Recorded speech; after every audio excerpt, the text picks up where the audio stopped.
যে ল'ৰাটোৱে 3 মহলা ঘৰটো সাজিছে, তাৰ কুকুৰটোৰ কাৰণে AC ৰুম এটা আছে, মাক বাপেকতে তাত ৰুম নাই।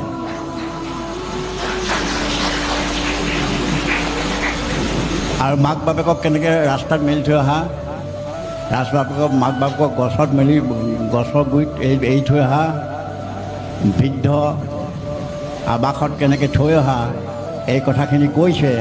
আৰু এই কথাটো সকলোৰে ক্ষেত্ৰতে নহ'লেও কিন্তু বৰ্তমান সময়ত এইটো খুব প্ৰাসংগিক এটা বিষয়। এই বিষয়টোৰ প্ৰতি আপোনাসকলে অলপ চকু দিব লাগিব। কাৰণ যিটো বৃদ্ধাশ্ৰম, সেই বৃদ্ধাশ্ৰমটো অসমীয়া সংস্কৃতিৰ বিৰোধী বস্তু। অসমীয়া সংস্কৃতিত কি আছে যে পিতৃ মাতৃ যেতিয়া অসমৰ্থ হয়, পুত্ৰই তেওঁলোকক পালন কৰিব লাগে।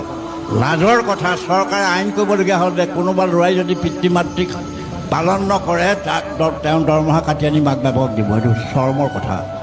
পুত্ৰ পুত্ৰীসকলৰ কাৰণে এইটো অত্যন্ত লজ্জাজনক কথা।